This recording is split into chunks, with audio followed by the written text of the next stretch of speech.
Rolling.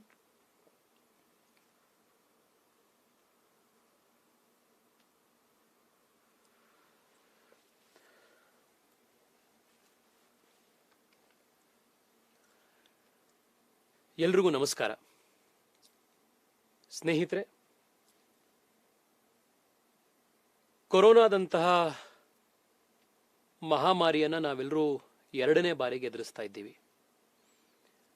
ಈ second wave ಮೊದಲ ವೇವ್ಗಿಂತ ಮತ್ತಷ್ಟು ಭಯಾನಕವಾಗಿದೆ. ದೊಡ್ಡ ಮಟ್ಟದಲ್ಲಿ ಸಾವು ನೋವು ಎಲ್ಲ ಕಡೆ ಸಂಭವಿಸ್ತಾ ಇದೆ. ಇಡೀ ಪ್ರಪಂಚ ಈ ಒಂದು ಎರಡನೇ ಅಲೆಯಿಂದ ತತ್ತರಿಸ್ತಾ ಇದೆ. ನಮ್ಮ ದೇಶ, ನಮ್ಮ ರಾಜ್ಯ, ನಮ್ಮ ಊರು ಕೂಡ ಇದಕ್ಕೆ ಹೊರತೇನಲ್ಲ. ಇವತ್ತು ನಾನು ನಿಮ್ಮೆಲ್ಲರನ್ನು ಉದ್ದೇಶಿಸಿ ಒಂದಿಷ್ಟು ಪ್ರಮುಖ ವಿಚಾರಗಳನ್ನು ಮಾತನಾಡಬೇಕು ಅಂತ ಇವತ್ತು ಬಂದಿದ್ದೇನೆ.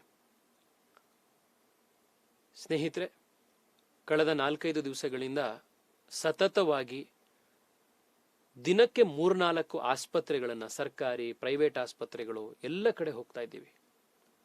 ನಮ್ಮ ಕಚೇರಿಗೆ ಬೆಳಗ್ಗೆಯಿಂದ ಹಿಡಿದು ರಾತ್ರಿ 12, 1, 3 ಗಂಟೆವರೆಗೆ ನಿರಂತರವಾಗಿ ಎಮರ್ಜೆನ್ಸಿಗಳಿಗೆ ಫೋನ್ಗಳು ಬರ್ತಾ ಇದ್ದಾವೆ. ಎಷ್ಟು ಜನಕ್ಕೆ ಸಹಾಯ ಮಾಡಲಿಕ್ಕಾಗತ್ತೋ ಅಷ್ಟು ಪ್ರಯತ್ನ ಪ್ರಾಮಾಣಿಕವಾಗಿ ನಾವು ಹಗಲು ರಾತ್ರಿ ಮಾಡ್ತಾ ಇದ್ದೀವಿ. ಬೆಡ್ ಸಿಗ್ತಾ ಇಲ್ಲ, ಆಕ್ಸಿಜನ್ ಸಿಗ್ತಾ ಇಲ್ಲ. ಕೆಲವು ಮನೆಗಳಲ್ಲಿ ಇವತ್ತೇ ನಾನು ಒಬ್ಬರನ್ನ ಸೇಂಟ್ ಜಾನ್ಸ್ನಲ್ಲಿ ಭೇಟಿ ಮಾಡಿ ಬಂದೆ. ಗಂಡ ICU ಅಲ್ಲಿ ವೆಂಟಿಲೇಟರ್ ಅಲ್ಲಿ ಇದ್ದಾರೆ, ಮಗ ಕೆಳಗಡೆ HD oxygen, high flow oxygen bed ನಲ್ಲಿ ಇದ್ದಾರೆ, ಸೊಸೆ ಇನ್ನೊಂದು ಕಡೆ ಯಾವುದೋ ಆಸ್ಪತ್ರೆಯಲ್ಲಿದ್ದಾಳೆ. ಒಬ್ರು ಏಕಾಂಗಿಯಾಗಿ 70 ವರ್ಷದ ಒಂದು ಮಹಿಳೆ ಒಬ್ಬರೇ ಓಡಾಡ್ತಾ ಇದ್ದಾರೆ. ನೂರಾರು ಕರುಳು ಕಿತ್ತು ಬರುವಂತಹ ಕಥೆಗಳು. ಇನ್ನು ನಾವು ದಿವಸ ಪೇಪರ್ನಲ್ಲಿ, ಟಿವಿಯಲ್ಲಿ ಆಸ್ಪತ್ರೆಗೆ ಬೆಡ್ಡಿಗೆ ಹೊಡೆದಾಡ್ತಾ ಇರುವಂಥದ್ದು, ರೆಮ್ಡೆಸಿವಿಯರ್ ಮಾತ್ರೆಗೆ ಹೊಡೆದಾಡ್ತಾ ಇರುವಂಥದ್ದು, ಇಂಜೆಕ್ಷನ್ ಇನ್ಯಾವುದಕ್ಕೂ ಹೊಡೆದಾಡ್ತಾ ಇರೋದು, ಜನಕ್ಕೆ ಸರಿಯಾಗಿ ಒಂದು ಗೌರವಯುತವಾಗಿ ಶವ ಸಂಸ್ಕಾರ ಮಾಡಲಿಕ್ಕೂ ಅವಕಾಶ ಆಗದಲೇ ಇರುವಂಥದ್ದು, ಇದನ್ನೆಲ್ಲ ನಾವು ನೋಡ್ತಾ ಇದ್ದೀವಿ. ನಾವೇನು ಮಾಡ್ಬೋದು ಇವತ್ತು? ಸ್ನೇಹಿತರೆ, ಸರ್ಕಾರ, ಕೇಂದ್ರ, ರಾಜ್ಯ, BBMP ಎಲ್ಲವೂ ಕೂಡ ಪ್ರಾಮಾಣಿಕವಾಗಿ ಹೇಳ್ತಾ ಇದ್ದೇನೆ, ಪ್ರಯತ್ನ ಜಾರಿಯಲ್ಲಿದೆ. 100ಕ್ಕೆ 100 ಪ್ರಯತ್ನ ಮಾಡ್ತಾ ಇದೆ ಇದನ್ನು ಹೇಗಾದ್ರೂ ಮಾಡಿ ಸರಿಯಾಗಿ ಬಗೆಹರಿಸಬೇಕು ಅಂತ. ಆದ್ರೆ ಸಿಸ್ಟಮ್ ಓವರ್ವೆಲ್ಮ್ ಆಗೋಗಿದೆ. 10 ಜನನ್ನ ಭರ್ತಿ ಮಾಡ್ಕೊಳ್ಳುವಂಥ ಜಾಗದಲ್ಲಿ 100 ಜನ, 200 ಜನ ಬಂದಾಗ ಯಾವುದೇ ಒಂದು ವ್ಯವಸ್ಥೆ ಅದನ್ನು ತಡ್ಕೊಳ್ಳಿಕ್ಕೆ ಸಾಧ್ಯ ಆಗೋದಿಲ್ಲ. ಇವತ್ತು ಆ ಮಟ್ಟದ ಒಂದು ಪ್ರೆಷರು ನಮ್ಮ ಆಸ್ಪತ್ರೆಗಳ ಮೇಲಿದೆ, ಆಂಬ್ಯುಲೆನ್ಸ್ನ ಮೇಲೆ ಇದೆ, ಡಾಕ್ಟರ್ಸ್ಗಳ ಮೇಲಿದೆ, ನರ್ಸ್ಗಳ ಮೇಲೆ ಇದೆ, ಶವ ಸಂಸ್ಕಾರ ಮಾಡುವಂಥ ಚಿತಾಗಾರಗಳ ಮೇಲೂ ಇದೆ. ಇಡೀ ಸಿಸ್ಟಮ್ ಬ್ರೇಕ್ ಡೌನ್ ಆಗೋಗ್ತಾ ಇದೆ. ಈ ಸಂದರ್ಭದಲ್ಲಿ ನಾವೆಲ್ಲರೂ ಕೂಡ ಇಡೀ ಸಮಾಜವಾಗಿ ಎದ್ದು ನಿಂತು ಈ ಒಂದು ದೊಡ್ಡ ಮಹಾಮಾರಿಯ ವಿರುದ್ಧ ಏಕೀಕೃತವಾಗಿ, ಸಂಘಟಿತವಾಗಿ ನಾವೆಲ್ಲರೂ ಕೂಡ ಒಂದಿಷ್ಟು ಪ್ರಯತ್ನ ಮಾಡಬೇಕು. ಏನದು? ನಾನು ಮೊದಲನೇದು ನಿಮಗೆ ಹೇಳ್ತೇನೆ ಸ್ನೇಹಿತರೆ. ನಮ್ಮ ಆಫೀಸಿಗೆ ಬರ್ತಾ ಇರುವಂಥ 100 ಕರೆಗಳಲ್ಲಿ 95 ಕರೆಗಳು ನನಗೆ ಕೋವಿಡ್ ಪಾಸಿಟಿವ್ ಆಗೋಗಿದೆ, ರಿಸಲ್ಟ್ ಬಂದ್ಬಿಡ್ತು, ನನಗೆ ಆಸ್ಪತ್ರೆಗೆ ಬೆಡ್ ಕೊಡಿಸಿ ಅಂತ. ನಿಮಗೆ ಏನಾದರೂ ಸಿಂಪ್ಟಮ್ಸ್ ಇದೆಯಾ, ಶೀತ ಆಗ್ತಿದ್ಯಾ, ಕೆಮ್ಮಿದ್ಯಾ, ಉಸಿರಾಟ ಕಡಿಮೆ ಕಷ್ಟ ಆಗ್ತಿದ್ಯಾ, ಇದನ್ನ ಪ್ರಶ್ನೆ ಕೇಳಿದ್ರೆ ಅವ್ರಿಗೆ ಏನೂ ಇರೋದಿಲ್ಲ, ಎಲ್ಲ ಹುಷಾರಾಗಿರ್ತಾರೆ. ಆದ್ರೆ ಕೋವಿಡ್ ಪಾಸಿಟಿವ್ ರಿಪೋರ್ಟ್ ಬಂತು. ಇನ್ನು ಎಷ್ಟೋ ಸತಿ ಲ್ಯಾಬೊರೇಟರಿಯಿಂದ ಹೇಳಿರ್ತಾರೆ, BBMP ಇಂದನೂ ಇನ್ನು ಯಾರಿಂದನೂ ಹೇಳಿರೋದಿಲ್ಲ, ಆದ್ರೂ ಟೆನ್ಷನ್ ಆಗೋಗ್ಬಿಟ್ಟಿರ್ತಾರೆ. ದಯವಿಟ್ಟು ಪ್ಯಾನಿಕ್ ಆಗಬೇಡಿ. ಕೋವಿಡ್ನ ಮಹಾಮಾರಿಯಲ್ಲಿ 98-99% ಜನಕ್ಕೆ ಯಾವುದೇ ರೀತಿಯ ದೊಡ್ಡ ಕಾಂಪ್ಲಿಕೇಶನ್ಗಳಾಗದಲೆ, ಆಸ್ಪತ್ರೆಗೆ ಅಡ್ಮಿಟ್ ಆಗುವಂಥ ಪ್ರಮೇಯವೇ ಬರದಲೆ ಮನೆಯಲ್ಲಿದ್ದೇ ಹುಷಾರಾಗ್ಬೋದು. 100 ಜನರಲ್ಲಿ 99 ಜನಕ್ಕೆ ಯಾವುದೇ ರೀತಿಯ ಹಾಸ್ಪಿಟಲೈಸೇಷನ್ ಆಗುವಂಥ ಅನಿವಾರ್ಯತೆ ಬರೋದಿಲ್ಲ. ಇನ್ನು 1% ಜನಕ್ಕೆ ಇದರಲ್ಲಿ ಕಾಂಪ್ಲಿಕೇಶನ್ಸ್ ಆಗುತ್ತೆ.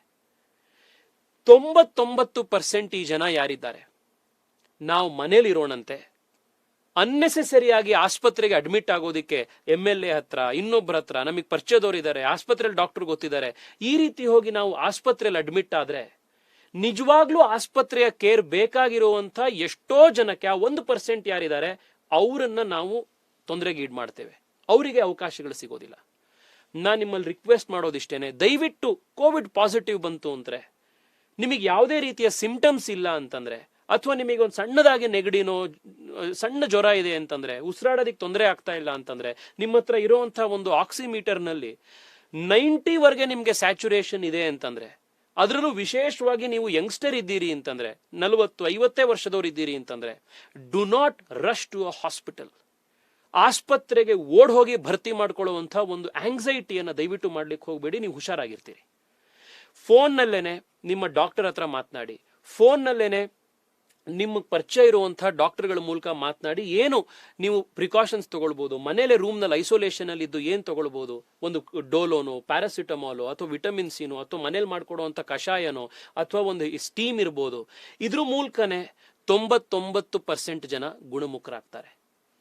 ಎರಡನೇದು, ನಾವ್ ಎಷ್ಟೋ ಸತಿ, ಈಗ ನಾನು ಯಾವುದೋ ಒಂದು ಊರಿಗೆ ಹೋಗಬೇಕಿದೆ, ಅದಕ್ಕೋಸ್ಕರ RT-PCR ಟೆಸ್ಟ್ ಮಾಡಿಸ್ಕೋಕ್ ಹೋಗ್ತಿದ್ದೀನಿ. ಯಾವುದೋ ಒಂದು ಕಡೆ ಹೋಗಬೇಕಿದೆ, ಅದಕ್ಕೆ RT-PCR ಟೆಸ್ಟ್.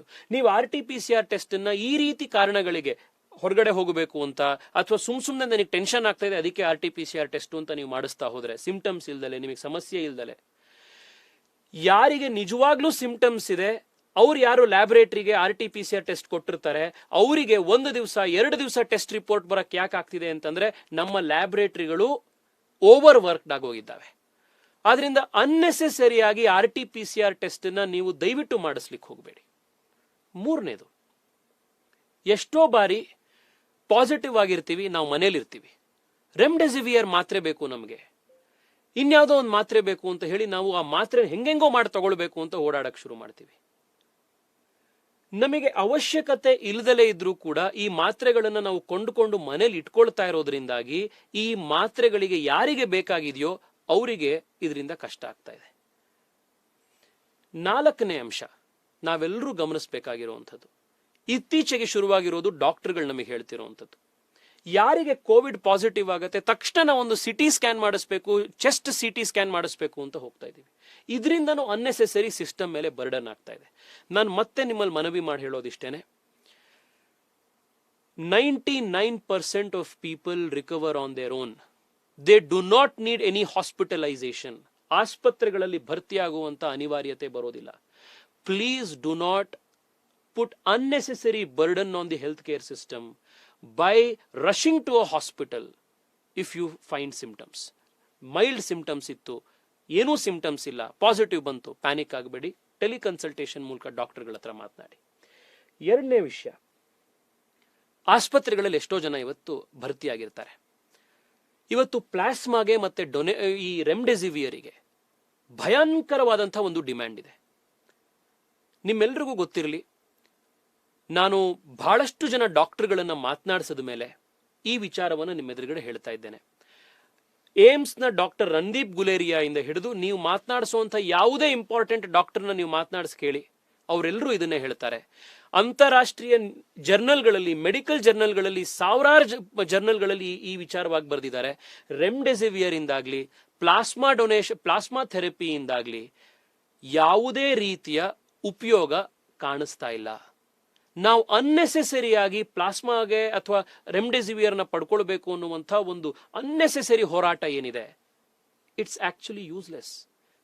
ನಂಬರ್ಸ್ ಜೊತೆಗೆ ಸೈಂಟಿಫಿಕ್ ಆಗಿ ನೀವು ನೋಡಿದಾಗ it is not yielding any positive result. ಎಷ್ಟೋ ಆಸ್ಪತ್ರೆಗಳಲ್ಲಿ ಡಾಕ್ಟರ್ಗಳು ನಮಗೆ ಫೋನ್ ಮಾಡಿ ಹೇಳ್ತಾ ಇದ್ದಾರೆ, ಸರ್ ಪೇಷಂಟ್ ಅಡ್ಮಿಟ್ ಆಗಿರ್ತಾರೆ, ಸರಿ ಇರ್ತಾರೆ, ಆದ್ರೂ ಕೂಡ ಫೋನ್ ಮಾಡಿಬಿಟ್ಟು ನಮಗೆ ಸರ್ ರೆಮ್ಡೆಸಿವಿಯರ್ ಕೊಡಿ ಅಂತ ಬಲವಂತ ಮಾಡಿ ಕೊಡಿಸ್ತಾ ಇದ್ದಾರೆ ಸರ್ ನಮಗೆ ಅಂತ. ಈ ರೆಮ್ಡೆಸಿವಿಯರ್ಗೆ ದೊಡ್ಡ ಮಟ್ಟದ ಒಂದು ಡಿಮ್ಯಾಂಡ್ ಬಂದಿರೋದು, ಎಲ್ಲರೂ ಕೇಳ್ತಾ ಇರೋದು ಬಿಕಾಸ್ ಆಫ್ ದಿಸ್. ಇದನ್ನ ನಾವು ಜನಕ್ಕೆ, ಪೇಷಂಟ್ಸಿಗೆ ಪ್ರತಿಯೊಬ್ಬರಿಗೂ ತಿಳಿ ಹೇಳಬೇಕಿದೆ.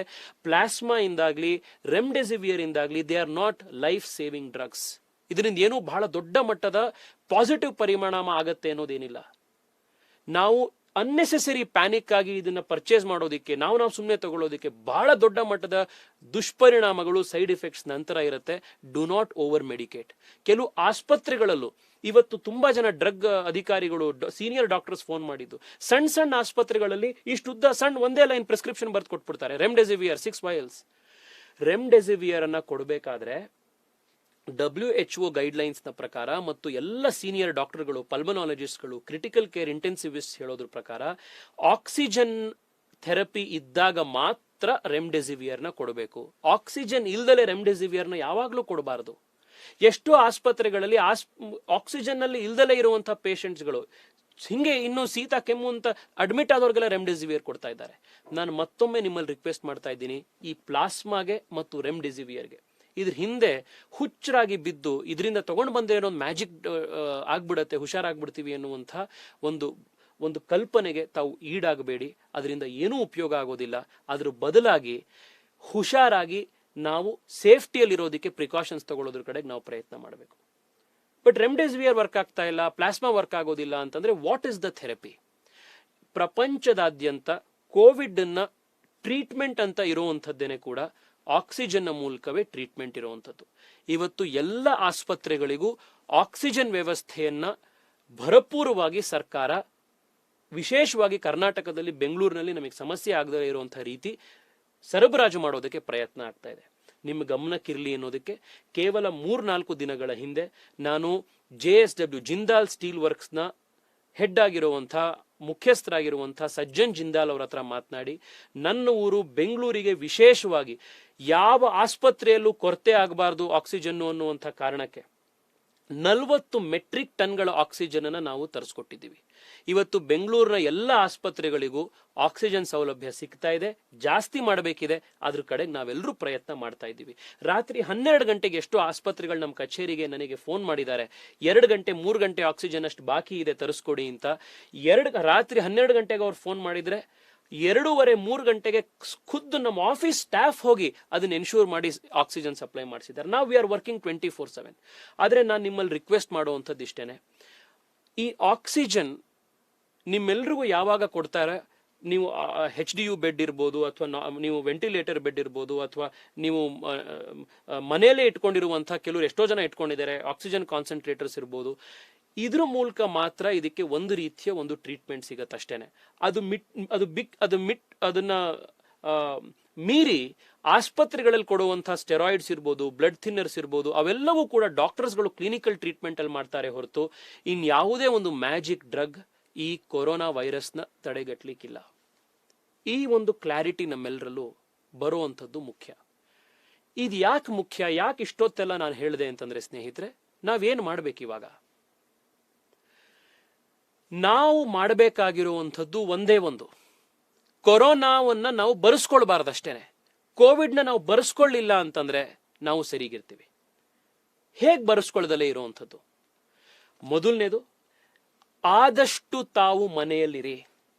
ನಾನು ಕೈ ಮುಗಿದು ನಿಮ್ಮಲ್ಲಿ ಕೇಳ್ತಾ ಇದ್ದೀನಿ, ಇವತ್ತು ದೇಶದಲ್ಲಿ, ರಾಜ್ಯದಲ್ಲಿ ಅತ್ಯಂತ ಶ್ರೀಮಂತ, ಅತ್ಯಂತ ಸಂತೋಷ, ಅತ್ಯಂತ ಅಧಿಕಾರದಿಂದ ಇರುವಂತ ವ್ಯಕ್ತಿ ಯಾರು ಅಂತಂದ್ರೆ, ಯಾರು ಕೋವಿಡ್ ಇಲ್ಲದೆ ಮನೇಲಿದ್ದಾನಲ್ಲ ಅವನು ಅತ್ಯಂತ ಸುಖಿ. ಇವತ್ತು ನಿಮಗೆ ಮಾಜಿ ಮುಖ್ಯಮಂತ್ರಿಗಳಿಗೆ, ಇನ್ಯಾರಿಗೋ ಒಬ್ಬರಿಗೆ, ನಿಮಗೆ ಶ್ರೀಮಂತರುಗಳು, ಕೋಟ್ಯಾಂತರ ರೂಪಾಯಿ ದುಡ್ಡಿರೋರು ಯಾರ್ಯಾರಿಗೋ ಫೋನ್ ಮಾಡಿ ಕೈ ಮುಗಿದು ಒಂದು ಬೆಡ್ ಕೊಡಿಸಿ, ಇನ್ನೊಂದು ಕೊಡಿಸಿ ಅಂತ ಕೇಳ್ತಾ ಇದ್ದಾರೆ.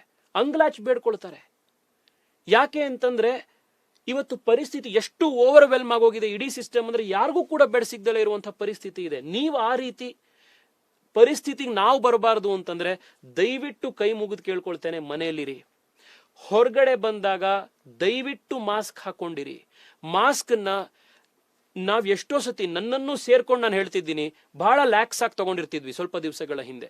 ಕಾರ್ಯಕ್ರಮಗಳಲ್ಲಿ ಬಂದಾಗ ಮಾಸ್ಕ್ ತೆಗಿಯೋದು, ಮಾತಾಡ್ಬೇಕಾದ್ರೆ ಮಾಸ್ಕ್ ತೆಗಿಯೋದು, ಮಾಸ್ಕ್ ಅನ್ನ ಗಲ್ಲಕ್ ಹಾಕೊಳ್ಳೋದು, ಮಾಸ್ಕ್ ಅನ್ನ ಮೂಗನ್ ಬಿಟ್ಟು ಕೆಳಗಡೆ ಹಾಕೊಳ್ಳೋದು. ಮಾಸ್ಕ್ ನ ದಯವಿಟ್ಟು ಹಾಕೊಳ್ಳಿ. ನಾವೆಲ್ಲರೂ ಕೂಡ ತಪ್ಪು ಮಾಡಿದೀವಿ, ನಾವೆಲ್ಲರೂ ಸೇರಿ ಮಾಡಿದೀವಿ. ಬಟ್ ನಾವ್ ಇವಾಗ we all have to be extremely careful. ಈ ಹೊಸ ವೈರಸ್ ಏನಿದೆ, this is extremely infectious, it is extremely effective. ಬಹಳ ಭಯಂಕರವಾಗಿದೆ ಈ ವೈರಸ್. ಮಾಸ್ಕ್ ನ ದಯವಿಟ್ಟು ಹಾಕೊಂಡಿರಿ. ಕೈನ ನಾವು ಬಿಗಿನಿಂಗ್ ಅಲ್ಲಿ ಕೊರೋನಾ ಬಂದಾಗ 20 ಸೆಕೆಂಡ್ಗಳ ತೊಳಿಬೇಕು ಅಂತ ಇದ್ವಿ, ಅದನ್ನೇನಿತ್ತು, ಈ ಮೂರನ್ನು ಕೂಡ ವಿ ಶುಡ್ ಪ್ರಾಕ್ಟಿಸ್ ಇಟ್. ಇದು ಮೊದಲನೇದು. ದಯವಿಟ್ಟು ಹೊರಗಡೆ ಬರಬೇಡಿ. ಇನ್ನೊಂದು 15 ದಿವಸಗಳ ಕಾಲ ನೀವು ಬಿಸ್ನೆಸ್ ಮಾಡಲಿಲ್ಲ, ಹೊರಗಡೆ ಬರಲಿಲ್ಲ, ಇನ್ನೇನೋ ಮಾಡಲಿಲ್ಲ ಅಂತಂದ್ರೆ ಪ್ರಪಂಚ ಕೆಳಗೆ ಬೀಳೋದಿಲ್ಲ. ಜೀವ ಉಳಿಸ್ಕೊಂಡ್ರೆ ನಾಳೆ ಇನ್ನೆಲ್ಲ ಮಾಡಬಹುದು. ದಯವಿಟ್ಟು ಇದನ್ನು ಮಾಡಿ. ಎರಡನೇದು, ವ್ಯಾಕ್ಸಿನ್. ಈ ಇಡೀ ಒಂದು ಕೊರೋನಾ ವೈರಸ್ನ ವಿರುದ್ಧದ ಯುದ್ಧದಲ್ಲಿ ನಾವು ಗೆಲ್ಲಿಕ್ಕಿರುವಂಥ ಒಂದೇ ಒಂದು ಮಂತ್ರ, ಒಂದೇ ಒಂದು ಮಾರ್ಗ, ವ್ಯಾಕ್ಸಿನ್. ಇವತ್ತೇ ನಾನು ನಿಮಗೆ ಉದಾಹರಣೆ ಕೊಡ್ತೇನೆ. ಸ್ಟ್ಯಾಟಿಸ್ಟಿಕ್ಸ್ಗಳು, ಸೈಂಟಿಫಿಕ್ ಸ್ಟಡಿ ಪ್ರೂವ್ ಮಾಡ್ತಾ ಇರೋದು, ಯಾರು ವ್ಯಾಕ್ಸಿನೇಷನ್ ತಗೊಂಡಿದ್ದಾರೋ ಅಂಥ ವ್ಯಕ್ತಿಗಳಲ್ಲಿ 99.9% ವ್ಯಕ್ತಿಗಳಿಗೆ ಎರಡನೇ ಮತ್ತೆ ಕೊರೋನಾ ಬಂದೇ ಇಲ್ಲ. ವ್ಯಾಕ್ಸಿನ್ ತಗೊಂಡಿರುವಂಥವರಿಗೆ 99.9% ವ್ಯಕ್ತಿ ಕೊರೋನಾ ಬಂದಿಲ್ಲ. ಕೆಲವರಿಗೆ ಬಂದಿದೆ, ಆದ್ರೆ ಯಾರ್ಯಾರಿಗೆ ವ್ಯಾಕ್ಸಿನ್ ತಗೊಂಡವರಿಗೆ ಕೊರೋನಾ ಬಂದಿದೆ ಅವ್ರು ಯಾರಿಗೂ ಕೂಡ ದೊಡ್ಡ ಮಟ್ಟದಲ್ಲಿ ಯಾವುದೂ ಅಫೆಕ್ಟ್ ಆಗಿಲ್ಲ. ಸಣ್ಣದಾಗಿರುವಂತ ಒಂದು ನೆಗಡಿ, ಶೀತ ಆಗಿದೆ, ವಾಪಸ್ ಇದ್ದಾರೆ. ಇದಕ್ಕೆ ತುಂಬಾ ದೊಡ್ಡ ಉದಾಹರಣೆ ಅಂತಂದ್ರೆ ನಮ್ಮ ರಾಜ್ಯದ ಮುಖ್ಯಮಂತ್ರಿಗಳು BS ಯಡಿಯೂರಪ್ಪನವರು 78-79 ವರ್ಷದವರು. ಯಾರನ್ನ ನಾವು ಕೋಮಾರ್ಬಿಡಿಟೀಸ್, ತುಂಬಾ ಕಠಿಣವಾದಂತಹ ಒಂದು ಏಜ್ ಗ್ರೂಪ್ ಅಂತೀವೋ ಆ ಏಜ್ ಗ್ರೂಪ್ ನಲ್ಲಿ ಇರೋರು. ಯಡಿಯೂರಪ್ಪನವರು ಡಯಾಬಿಟಿಕ್. ಇಷ್ಟೆಲ್ಲ ಇದ್ರೂ ಕೂಡ ಎರಡನೇ ಬಾರಿ ಅವ್ರಿಗೆ ಕೋವಿಡ್ ಬಂದಾಗ್ಲೂ ಕೂಡ 3 ದಿವಸ ಆಸ್ಪತ್ರೆಗೆ ಹೋದ್ರು, 4ನೇ ದಿವಸದಲ್ಲಿ ಅವರು ಹೊರಗಡೆ ಬಂದ್ರು, ಏನೂ ಆಗ್ಲಿಲ್ಲ ಅವರಿಗೆ. ನಾನ್ ನಿಮ್ಮಲ್ಲಿ ಕೈ ಮುಗಿದು ಕೇಳ್ಕೊಳ್ತೇನೆ, ಯಡಿಯೂರಪ್ಪನವ್ರಿಗಿಂತ ಕೋವಿಡ್ ವ್ಯಾಕ್ಸಿನ್ ಎಫಿಕೆಸಿಗೆ ಒಂದು ದೊಡ್ಡ ಅಂಬಾಸಿಡರ್ ಕರ್ನಾಟಕದ ಜನತೆಗೆ ಇನ್ನೊಬ್ರು ಇರ್ಲಿಕ್ಕೆ ಸಾಧ್ಯ ಇಲ್ಲ. ಯಡಿಯೂರಪ್ಪನವ್ರು ವ್ಯಾಕ್ಸಿನೇಷನ್ ತಗೊಂಡಿದ್ರು, 2 ಡೋಸ್ ವ್ಯಾಕ್ಸಿನೇಷನ್ ತಗೊಂಡಿದ್ರು. ಆದ್ರಿಂದ 79 ವರ್ಷ ಇದ್ದು ಡಯಾಬಿಟಿಕ್ ಆದ್ರೂ ಕೂಡ ಎರಡನೇ ಬಾರಿ ಕೋವಿಡ್ ಬಂದ್ರೂ ಕೂಡ ಅವ್ರಿಗೇನು ಆಗ್ಲಿಲ್ಲ. ಕೈ ಮುಗಿದು ಕೇಳ್ತೇನೆ, ಮೇ 1ನೇ ತಾರೀಕಿಂದ ಕೋವಿಡ್ ವ್ಯಾಕ್ಸಿನೇಷನ್ ಪ್ರಾರಂಭ ಆಗ್ತಾ ಇದೆ. ಈ ಕೋವಿಡ್ ವ್ಯಾಕ್ಸಿನೇಷನ್ ಅನ್ನ ಇಡೀ ದೇಶಕ್ಕೆ ಲಭ್ಯ ಮಾಡಬೇಕು ಅನ್ನುವಂಥ ಉದ್ದೇಶದಿಂದ ಪ್ರಧಾನಿ ನರೇಂದ್ರ ಮೋದಿ ಅವರು ಇಡೀ ರಾಜ್ಯಗಳಿಗೆ, ಪ್ರೈವೇಟ್ ಸಂಸ್ಥೆಗಳಿಗೆ, ಪ್ರೈವೇಟ್ ಆಸ್ಪತ್ರೆಗಳಿಗೆ ಎಲ್ರಿಗೂ ಮುಕ್ತವಾಗಿ ಅವಕಾಶ ಮಾಡಿಕೊಟ್ಟಿದ್ದಾರೆ to purchase the vaccines and procure it and give it to the people. ನಿಮ್ಮಲ್ಲಿ ಮನವಿ ಮಾಡ್ತೇನೆ, ಮೇ 1ನೇ ತಾರೀಕಿಂದ ತಾವೆಲ್ಲರೂ ಕೂಡ ಈ ಕೋವಿಡ್ ವ್ಯಾಕ್ಸಿನ್ ಅನ್ನ ಎಷ್ಟು ಸ್ಟ್ಯಾಂಡರ್ಡೈಸ್ ಆಗಿ ನೀವು ತಗೊಳ್ಳಿಕ್ಕೆ ಸಾಧ್ಯ ಇದೆಯೋ, ಎಷ್ಟು ಕ್ವಿಕ್ ಆಗಿ ತಗೊಳ್ಳಿಕ್ಕೆ ಸಾಧ್ಯ ಇದೆಯೋ, ಕೋವಿನ್ ಆಪ್ ಪೋರ್ಟಲ್ಗೆ ಹೋಗಿ ರಿಜಿಸ್ಟರ್ ಆಗಿ ಆದಷ್ಟು ಬೇಗ ಈ ವ್ಯಾಕ್ಸಿನ್ಗಳನ್ನ ನೀವು ತಗೊಳ್ಳಿ. 18 ವರ್ಷ ಮೇಲ್ಪಟ್ಟಂತ ಪ್ರತಿಯೊಬ್ಬ ವ್ಯಕ್ತಿಯೂ ಇದಕ್ಕೆ ಎಲಿಜಿಬಲ್ ಇದ್ದಾರೆ. Go and take your vaccine. This is the only way we can win this battle. ಸ್ವಲ್ಪ ದಿವಸಗಳ ಹಿಂದೆ, 3-4 ತಿಂಗಳುಗಳ ಹಿಂದೆ UK ಕೂಡ ಇದೇ ರೀತಿಯ ಸಮಸ್ಯೆ ಬಂದಿತ್ತು. UK ಹೇಗೆ ಈ ಬ್ಯಾಟಲ್ ನ ಫೈಟ್ ಮಾಡ್ತು ಅಂತಂದ್ರೆ, ಯಾರಿಗೆ ಬೆಡ್ ಬೇಕಿದೆಯೋ ಆಸ್ಪತ್ರೆಯಲ್ಲಿ ಅವ್ರಿಗೆ ಮಾತ್ರ ಬೆಡ್ ಸಿಗಬೇಕು, ಯಾರಿಗೆ HDU ಬೆಡ್ ಸಿಗಬೇಕು ಅವ್ರಿಗೆ ಮಾತ್ರ ಸಿಗಬೇಕು, ಯಾರಿಗೆ ICU ಸಿಗಬೇಕು ಅವ್ರಿಗೆ ಮಾತ್ರ ಸಿಗಬೇಕು. ಇನ್ ಮಿಕ್ದೋರೆಲ್ರಿಗೂ ಏನು ವ್ಯಾಕ್ಸಿನೇಷನ್ ಇದ್ದಿದ್ರಿಂದ ಇಡೀ ದೇಶದಲ್ಲಿ ಈ ಒಂದು ಬ್ಯಾಟಲ್ ಅನ್ನು ಅವ್ರು ಎದುರಿಸಿದ್ರು. ಇವತ್ತು ಇಸ್ರೇಲ್ ನಮ್ಮ ಎದುರುಗಡೆ ಬಹಳ ಮಾದರಿಯಾಗಿದೆ. Israel has vaccinated close to 60% of its population. ಆದ್ರೆ ಇವತ್ತು ಈ ಒಂದು ದೊಡ್ಡ ಮಟ್ಟದ ಸಮಸ್ಯೆ ಇಸ್ರೇಲ್ನಲ್ಲಿಲ್ಲ.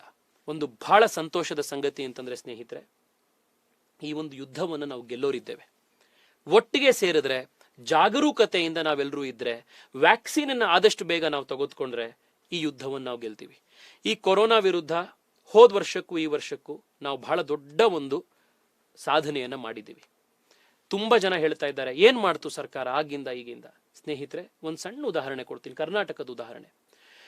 ಹೋದ ವರ್ಷ ಕೋವಿಡ್ ಬರೋದಕ್ಕಿಂತ ಮುಂಚೆ ಕರ್ನಾಟಕದಲ್ಲಿ ಇದ್ದಿದ್ದು ಕೇವಲ 1800 ಚಿಲ್ಲರೆ ಆಕ್ಸಿಜನ್ ಬೆಡ್ಗಳು.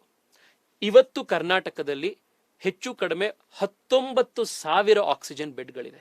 ಅಷ್ಟು ಬೆಡ್ ರೈಸ್ ಆಗಿದೆ. ಆದ್ರೆ ಈ ವೇವ್ ನಲ್ಲಿ ಅಷ್ಟೊಂದು ದೊಡ್ಡ ಮಟ್ಟದಲ್ಲಿ ಜನಕ್ಕೆ ಇನ್ಫೆಕ್ಷನ್ಗಳು ಸ್ಪ್ರೆಡ್ ಆಗಿದ್ರಿಂದ there is a big stress on the system. ಹೋದ ವರ್ಷಕ್ಕೂ ಈ ವರ್ಷಕ್ಕೂ ಈ ಒಂದು ಯುದ್ಧವನ್ನ ಗೆಲ್ಲಿಕ್ಕೆ ನಾವು ತುಂಬಾ ದೊಡ್ಡ ಮಟ್ಟದಲ್ಲಿ ತಯಾರಿದ್ದೀವಿ. ಹೋದ ವರ್ಷ ನಿಮಗೆ ನೆನಪಿದೆ ಸ್ನೇಹಿತರೆ, ಕೋವಿಡ್ ಬಂದಾಗ ಈ ದೇಶದಲ್ಲಿ ಒಂದು PPE ಕಿಟ್ ಇರಲಿಲ್ಲ, ಬೇರೆ ದೇಶದಿಂದ ಆಮದು ಮಾಡ್ಕೊಳ್ತಿದ್ವಿ. ಇವತ್ತು ಎಲ್ಲ ಡಾಕ್ಟರ್ಗಳಿಗೆ ಬೇಕಾಗಿರುವಷ್ಟು PPE ಕಿಟ್ ಮ್ಯಾನುಫ್ಯಾಕ್ಚರ್ ಮಾಡೋ ಸಾಮರ್ಥ್ಯ ನಮ್ಮಲ್ಲಿದೆ. ಸಾವಿರಾರು ವೆಂಟಿಲೇಟರ್ಗಳಿದೆ ಈ ದೇಶದಲ್ಲಿ. ನಾವು ಇಡೀ ಪ್ರಪಂಚಕ್ಕೆ ವ್ಯಾಕ್ಸಿನ್ ಕೊಡುವಂತ ಮಟ್ಟದ ವ್ಯಾಕ್ಸಿನೇಷನ್ ನಮ್ಮಲ್ಲಿದೆ. ನಾನು ಇವತ್ತು ಹೇಳ್ತೀನಿ, ಬಹಳ ಜನ ಕೇಳ್ತಾ ಇದ್ದಾರೆ, ವ್ಯಾಕ್ಸಿನ್ ಏನಾಯ್ತು, ಯಾಕೆ ನಾವು ವ್ಯಾಕ್ಸಿನ್ ಫಾಸ್ಟ್ ಆಗಿ ಮಾಡಲಿಲ್ಲ. ಅತಿ ಹೆಚ್ಚು ಜನಕ್ಕೆ ಅತಿ ಕಡಿಮೆ ಸಮಯದಲ್ಲಿ ವ್ಯಾಕ್ಸಿನೇಷನ್ ಮಾಡಿರುವಂತ ಹೆಗ್ಗಳಿಕೆ ಇರೋದು ಭಾರತ ದೇಶದ್ದು. ಇದನ್ನೆಲ್ಲ ಸೇರಿ ನಾವು ಮಾಡ್ತಾ ಇದ್ದೀವಿ. ನಾವೆಲ್ಲರೂ ನಿಮ್ ಜೊತೆಗಿದ್ದೀವಿ. ನಾನು ವೈಯಕ್ತಿಕವಾಗಿ ಹೇಳ್ತಾ ಇದ್ದೀನಿ ಸ್ನೇಹಿತರೆ, ನಿರ್ಮಲಾ ಸೀತಾರಾಮನ್ ಅವ್ರ ಹತ್ರ, ಹರ್ಷವರ್ಧನ್ ಅವ್ರ ಹತ್ರ, ನಮ್ಮ ಸದಾನಂದ ಗೌಡ್ರ ಹತ್ರ ಮಾತನಾಡಿ ಕರ್ನಾಟಕಕ್ಕೆ ಪ್ರತಿದಿನ 50,000 ರೆಮ್ಡೆಸಿವಿಯರ್ ಅನ್ನು ತೆಗೆದುಕೊಂಡು ಬರ್ಲಿಕ್ಕೆ ಮಾಡಿದಂತಹ ಪ್ರಯತ್ನ ಇರಬಹುದು. ಸಜ್ಜನ್ ಜಿಂದಾಲ್ ಹತ್ರ ಮಾತನಾಡಿ ಬೆಂಗಳೂರಿಗೆ 40 ಮೆಟ್ರಿಕ್ ಟನ್ ಪ್ರತಿ ದಿವಸ ಆಕ್ಸಿಜನ್ ಬೆಂಗಳೂರಿನ ಆಸ್ಪತ್ರೆಗಳಿಗೆ ಬರುವಂತಹ ವ್ಯವಸ್ಥೆ ಮಾಡಿದಿರಬಹುದು. ಬೆಂಗಳೂರು ಸೌತ್ ನ ಆಸ್ಪತ್ರೆ ವಾರ್ಡ್ ಫ್ಲೋರ್ ನ ವಿಸಿಟ್ ಮಾಡಿ 50% ಸರ್ಕಾರಿ ಕೋಟ ಕೊಟ್ಟಿದಾರ ಇಲ್ವಾ ಅಂತ ವಿಸಿಟ್ ಮಾಡ್ತಾ ಇರುವಂತದ್ದು ಇರ್ಬೋದು. ನಮ್ಮ ಆಫೀಸ್ ನಲ್ಲಿ ಹಗಲು ರಾತ್ರಿ ಫೋನ್ ನ ಮಾಡಿ ಎತ್ತಿ ಎಷ್ಟಾಗತ್ತೋ ಅಷ್ಟು ಪ್ರಯತ್ನ ಪಟ್ಟು ಜನಕ್ಕೆ ಒಂದು ಆಸ್ಪತ್ರೆಯಲ್ಲಿ ಬೆಡ್ ಕೊಡಿಸುವಂತದ್ದು ಇರ್ಬೋದು. ಇದೆಲ್ಲದನ್ನ ನಾವು ಪ್ರಾಮಾಣಿಕವಾಗಿ ನಾವು ಮಾಡ್ತಾ ಇದ್ದೇವೆ. ಈ ಹೋರಾಟದಲ್ಲಿ ನಾವು ನಿಮ್ ಜೊತೆಗಿದ್ದೇವೆ. ಈ ಒಂದು ಸಂದರ್ಭದಲ್ಲಿ ನಾವೆಲ್ಲರೂ ಕೂಡ ನಮ್ಮ ಜಾಗರೂಕತೆಯನ್ನ, ನಮ್ಮ ರೆಸ್ಪಾನ್ಸಿಬಿಲಿಟಿಯನ್ನ ನಾವೆಲ್ಲರೂ ಕೂಡ ಫುಲ್ಫಿಲ್ ಮಾಡೋಣಂತೆ ಅಂತ ಹೇಳ್ತಾ ಒಂದೇ ಒಂದು ಮಾತು ಹೇಳಿ ನನ್ನ ಮಾತನ್ನು ಮುಗಿಸ್ತೇನೆ ಸ್ನೇಹಿತರೆ. ಪ್ರತಿ ದಿವಸ ನಾವು ನ್ಯೂಸ್ ಪೇಪರ್ನಲ್ಲಿ, ಟಿವಿ ಚಾನೆಲ್ ಅಲ್ಲಿ ನ್ಯೂಸ್ ನೋಡಬೇಕಾದ್ರೆ ಬೆಂಗಳೂರಿನಲ್ಲಿ ಇವತ್ತು 70 ಸಾವು, ಕರ್ನಾಟಕದಲ್ಲಿ 300 ಸಾವು ಅಂತ ನಾವು ಸ್ಟ್ಯಾಟಿಸ್ಟಿಕ್ಸ್ ನ ನೋಡ್ತೇವೆ. ಕೆಲವು ಸತಿ ಆ ಸ್ಟ್ಯಾಟಿಸ್ಟಿಕ್ಸ್ ನಮ್ಗೇನು ದೊಡ್ಡದು ಅನ್ಸೋದಿಲ್ಲ. ಯಾಕೆಂದ್ರೆ ನಾವು ಆ ಸ್ಟ್ಯಾಟಿಸ್ಟಿಕ್ಸ್ ನಿಂದ ದೂರದಲ್ಲಿರ್ತೇವೆ. ಆ ಸ್ಟ್ಯಾಟಿಸ್ಟಿಕ್ಸ್ ನಂಬರ್ ಆಗಿ ಮಾತ್ರ ನಮಗೆ ಕಾಣುತ್ತೆ. ಆದ್ರೆ ನಮಗೆ ಪರಿಚಯದವರು, ನಮ್ಮ ಮನೆಯವರು, ನಮಗೆ ಪರಿಚಯದಲ್ಲಿರುವಂತ ನಮ್ಮ ಸ್ನೇಹಿತನೋ ಯಾರೋ ಒಬ್ರು ಕಷ್ಟದಲ್ಲಿದ್ದು ತೀರ್ಕೊಂಡ್ರೆ ಅದು ನಮಗೆ ಸ್ಟ್ಯಾಟಿಸ್ಟಿಕ್ಸ್ ಆಗಿ ಉಳಿಯಲ್ಲ. ನಮ್ಮ ಜೀವನದ ಒಂದು ದೊಡ್ಡ ಭಾಗ ನಾವು ಕಳ್ಕೊಂಡಂಗಾಗೋಗುತ್ತೆ. ಈ ಮಹಾಮಾರಿಯನ್ನು ನಾವು ಗೆಲ್ಲೋದು ಬಿಡೋದು ಬೇಡ. ನಾವಿದ್ರ ವಿರುದ್ಧ ಗೆಲ್ಲೋಣಂತೆ. ಇಡೀ ಬೆಂಗಳೂರಿನ ಎದುರಿಸ್ತು ಗೆಲ್ತು ಅನ್ನೋದಾಗ್ಲಿ, ಹ್ಯುಮ್ಯಾನಿಟಿ ಇದ್ರ ವಿರುದ್ಧ ಗೆಲ್ತು ಅನ್ನೋದಾಗ್ಲಿ. ಎಷ್ಟೆಷ್ಟೋ ಜನ ಹೆಸರು, ಗುರುತು, ಗೋತ್ರ ಪರಿಚಯ ಇಲ್ಲ, ಯಾವ ಭಾಷೆ, ಯಾವ ಜಾತಿ, ಯಾವ ಊರ್ನೋರು ಒಂದು ಪರಿಚಯ ಇಲ್ಲ. ಫೇಸ್ಬುಕ್ ನಲ್ಲಿ, ಟ್ವಿಟರ್ ನಲ್ಲಿ ನಮ್ಗೊಂದು ರೆಮ್ಡೆಸಿವಿಯರ್ ಬೇಕು, ಇನ್ನೇನೋ ಬೇಕು ಅಂತ ಕೇಳಿದ್ರೆ ಹಗಲು ರಾತ್ರಿ ಓಡಾಡೋದನ್ನ ತಗೊಂಡು ಬಂದು ಕೊಡ್ತಾ ಇದ್ದಾರೆ ಯಾರ್ಯಾರೋ ಜನ. ಮನೇಲಿ ಕ್ವಾರಂಟೈನ್ ಅಲ್ಲಿ ಇರುವಂತಹ ಎಷ್ಟೋ ಜನಕ್ಕೆ, ಎಷ್ಟೋ ಮಹಿಳೆಯರು ಮನೇಲಿ ನಮ್ಮ ಜೊತೆಗೆ ಇನ್ನೊಂದು ಇಬ್ರಿಗೆ ಜಾಸ್ತಿ ಅನ್ನ ಅಡ್ಗೆ ಕುಕ್ ಮಾಡಿ ಅವ್ರ ಮನೆಗೆ ತಗೊಂಡೋಗಿ ಡೆಲಿವರ್ ಮಾಡಿ ಬರ್ತಾ ಇದ್ದಾರೆ. ಇದು ಮಾನವೀಯತೆ ಗೆಲ್ಲಬೇಕಾಗಿರುವಂತಹ ಸಂದರ್ಭ. ಮನುಷ್ಯ ಇವತ್ತು ಈ ವೈರಸ್ ವಿರುದ್ಧ ಗೆಲ್ಲಬೇಕಾಗಿರುವಂತಹ ಸಂದರ್ಭ. ನಾವೆಲ್ಲರೂ ಒಟ್ಟಿಗೆ ಇದ್ದೇವೆ, ಒಟ್ಟಿಗೆ ವೈರಸ್ ವಿರುದ್ಧ ಹೋರಾಡ್ತೇವೆ. ಮತ್ತೆ ಕಡೆಯಲ್ಲಿ ನೆನಪಿರ್ಲಿ, ಮನೆಯಲ್ಲಿರಿ. ಹೊರಗಡೆ ಅನಿವಾರ್ಯತೆ ಇದ್ದಾಗ ಮಾತ್ರ ಬನ್ನಿ. ಹೊರಗಡೆ ಬಂದಾಗ ಮಾಸ್ಕ್ ನ ಕರೆಕ್ಟಾಗಿ ಹಾಕೊಳ್ಳಿ. ಮನೆಯಲ್ಲಿ ಪದೇ ಪದೇ ಕೈಯನ್ನ ತೊಳಿತಾ ಇರಿ. ಎಲ್ಲಕ್ಕಿಂತ ಮುಖ್ಯವಾಗಿ ಮೇ 1ನೇ ತಾರೀಕಿನ ನಂತರ ಎಲ್ಲರೂ ಕೂಡ ಪ್ರಯಾರಿಟಿ ಮೇಲೆ ವ್ಯಾಕ್ಸಿನ್ ಪಡೆದುಕೊಳ್ಳಿ. ಇದು ಒಂದೇ ಈ ವಿರುದ್ಧ, ಈ ಕೊರೋನಾ ವೈರಸ್ನ ವಿರುದ್ಧ ನಮಗಿರುವಂತಹ ಒಂದು ಮಾರ್ಗ. ನಿಮ್ ಜೊತೆಗೆ ನಾವೆಲ್ಲರೂ ಇದ್ದೇವೆ. Come, let us win this battle together. We will be able to do this. If we will, we can. ನಮಸ್ಕಾರ.